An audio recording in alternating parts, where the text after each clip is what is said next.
Hi friends, welcome to learning academy Kannada YouTube channel. ಮೊದಲ ಬಾರಿ ನಮ್ಮೊಂದು YouTube channel ನೋಡ್ತಾ ಇದ್ದಾರೆ ಅಥವಾ ಇಲ್ಲಿವರೆಗೂ ಸಬ್ಸ್ಕ್ರೈಬ್ ಮಾಡದೇ ಇದ್ದರೆ ಸಬ್ಸ್ಕ್ರೈಬ್ ಮಾಡಿ ಮತ್ತು ಸಪೋರ್ಟ್ ಮಾಡಿ ಅಂತ ಹೇಳ್ತಾ, ಇವತ್ತಿನ ವಿಡಿಯೋ ಏನಪ್ಪ ಅಂತಂದರೆ KPTCL ಮತ್ತು KPTCLನಲ್ಲಿರುವಂಥ ಎಲ್ಲ ಒಂದು ಎಸ್ಕಾಮ್ಗಳು, ಹೌದಾ, ಜೆಸ್ಕಾಮ್, ಬೆಸ್ಕಾಮ್ನ ಒಂದು ಸೆಕೆಂಡ್ ಲಿಸ್ಟ್ ಬರುತ್ತಾ ಅಥವಾ ಬಂದರೆ ಯಾವಾಗ ಬರುತ್ತೆ. First of all second list ಬರುತ್ತೋ ಇಲ್ಲ ಅಂತ ನೋಡಿದಾಗ ಸೆಕೆಂಡ್ ಲಿಸ್ಟು 100% ಬರುತ್ತೆ ಅಂತ ಹೇಳೋಕ್ಕಾಗಲ್ಲ. ಯಾಕಂತಂದರೆ ಇದು ಡಿಪೆಂಡ್ ಆಗಿರುವಂಥದ್ದು ಆಯಾ ಒಂದು ನಿಗಮದ ಹುದ್ದೆಗಳಲ್ಲಿ ಎಷ್ಟು ಜನ ಜಾಯಿನ್ ಆಗಿದ್ದಾರೆ ಅಂತ ಅರ್ಥ. ಎಲ್ಲರೂ ಸಹ ಜಾಯಿನ್ ಆದರು ಅಂತಂದರೆ ನಿಮಗೆ ಯಾವುದೇ ರೀತಿಯಾದಂಥ ಸೆಕೆಂಡ್ ಲಿಸ್ಟ್ ಬರಲ್ಲ. ಜಾಸ್ತಿ ಜನ ಜಾಯಿನ್ ಆಗದೆ ಇದ್ದಲ್ಲಿ ಅಂತಹ ಸಂದರ್ಭದಲ್ಲಿ ನಿಮಗೆ ಸೆಕೆಂಡ್ ಲಿಸ್ಟನ್ನೇ ಬಿಡ್ತಾರೆ, ಹೌದಾ. ಅದೇ ರೀತಿಯಾಗಿ ಒಂದು ಸೆಕೆಂಡ್ ಲಿಸ್ಟ್ ಅಥವಾ ವೇಟಿಂಗ್ ಲಿಸ್ಟನ್ನು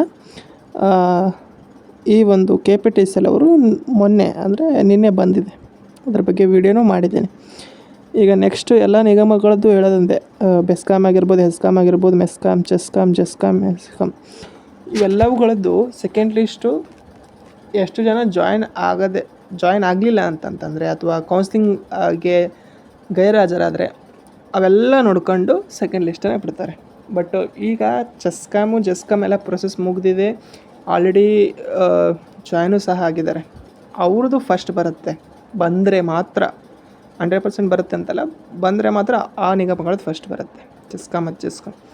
ಇನ್ನು ಹೆಸ್ಕಾಮ್ದು ಇನ್ನೂ ಪ್ರೊಸೆಸ್ಸೇ ಕಂಪ್ಲೀಟ್ ಆಗಿಲ್ಲ, ಹೌದಾ. ಅದೇ ರೀತಿಯಾಗಿ ಬೆಸ್ಕಾಮ್ದು ಸಹ ಇನ್ನೂ ಈಗ ಏನಪ್ಪ ಅಂತಂದರೆ ಡಾಕ್ಯುಮೆಂಟ್ ವೆರಿಫಿಕೇಷನ್ ಇನ್ನೂ ಸ್ಟಾರ್ಟ್ ಆಗಿಲ್ಲ ಇನ್ನು. ಮತ್ತು ಇನ್ನು ಮೆಸ್ಕಾಮ್ದು ಇನ್ನೂ ಕೌನ್ಸ್ಲಿಂಗೇ ಆಗಿಲ್ಲ, ಹೌದಾ. ಹಾಗಾಗಿ ಈ 3 ನಿಗಮಗಳ ಅಭ್ಯರ್ಥಿಗಳಿದ್ದರೆ ನೀವು ಅದು ಇನ್ನೂ ಅಕಸ್ಮಾತಾಗಿ ಬಂದ್ರೂ ಅದು ತುಂಬ ಡಿಲೇ ಆಗುತ್ತೆ, ಮುಂದಿನ ವರ್ಷವೇ ಬರ್ಬೋದು, ಹೇಳೋಕ್ಕಾಗಲ್ಲ, ಹೌದಾ. ಹಾಗಾಗಿ ಹೇಳೋದೇನಪ್ಪ ಅಂತಂದರೆ ಚಾನ್ಸಸ್ ಇದೆ, ಬಟ್ 100% ಅಂತ ಹೇಳೋಕ್ಕಾಗಲ್ಲ ಅಂತ ಹೇಳ್ತಾ, ಹಾಗಾಗಿ ನೀವು ಇದನ್ನು ಜಾಸ್ತಿ ಹೋಪ್ ಅಂತ ಇಟ್ಕೋಬೇಡ್ರಿ, ಓಕೆ. ಬರಬಹುದು ಹಂಗಂತ ಎಲ್ಲ ನಿಗಮದ್ದು ಬರುತ್ತೆ, ಎಲ್ಲ ನಿಗಮದ್ದು ಸೆಕೆಂಡ್ ಲಿಸ್ಟ್ ಬರುತ್ತೆ ಅಂತ ಹೇಳೋಕ್ಕಾಗಲ್ಲ, ಹೌದಾ. ಬರುತ್ತೆ, ಅದು ಡಿಪೆಂಡ್ ಆಗುವಂಥದ್ದು ಹೇಳಿದ್ನಲ್ಲ, ಕೌನ್ಸ್ಲಿಂಗು ಡಿಪೆಂಡ್ ಆಗುತ್ತೆ ಮತ್ತು ಜಾಯ್ನಿಂಗ್ ಆಗೋದು ಎಷ್ಟು ಜನ ಇರ್ತಾರೆ ಅದರ ಮೇಲೂ ಸಹ ಡಿಪೆಂಡ್ ಆಗುತ್ತೆ, ಓಕೆನಾ. ಹಾಗಾಗಿ ಏನಪ್ಪ ಅಂದರೆ ಸ್ನೇಹಿತರೆ, ಸೆಕೆಂಡ್ ಲಿಸ್ಟು ಚಾನ್ಸಸ್ ಇದೆ, ಬಟ್ ನೀವು ಅದರ ಜಾಸ್ತಿ ಹೋಪ್ ಇಟ್ಕೊಬಿಡ್ರಿ, ನಿಮ್ಮ ಮುಂದಿನ ತಯಾರಿನೇ ಮಾಡಿರಿ.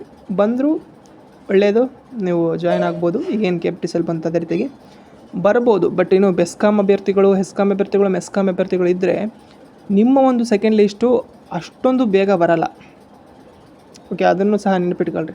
ಅಕಸ್ಮಾತಾಗಿ ಬರುತ್ತೆ ಅಂದ್ಕೊಳ್ರಿ, ಈಗ ಬೆಸ್ಕಾಮ್ದೇ ಈಗ ಜಾಸ್ತಿ ಜನ ಅಭ್ಯರ್ಥಿಗಳಿದ್ದಾರಲ್ಲ, ಬೆಸ್ಕಾಮ್ ಸೆಕೆಂಡ್ ಲಿಸ್ಟ್ ಬರಬಹುದು ಅಂದ್ಕೊಳ್ರಿ, ಬಂದ್ರೂ ಅದು ಮುಂದಿನ ವರ್ಷ ಬರ್ತದೆ. ಅಷ್ಟೊತ್ತಿಗೆ ನೀವು ಎಷ್ಟೋ ನೋಟಿಫಿಕೇಷನ್ ಆಗ್ತಿವೆ, ಎಲ್ಲ ಆಗ್ತಿವೆ, ಅಷ್ಟೊತ್ತಿಗೆ ನೀವು ಯಾವುದಾದ್ರು ಬೇರೆ ಜಾಬಲ್ಲೂ ಸಹ ಇರ್ಬೋದು, ಹೇಳೋಕ್ಕಾಗಲ್ಲ. ಹಾಗಾಗಿ ಬೇರೆದು ಸಹ ತಯಾರಿ ಮಾಡಿರಿ ಅಂತ ಹೇಳ್ತಾ, ಇದು ಇವತ್ತಿನ ವಿಡಿಯೋ ಆಗಿತ್ತು.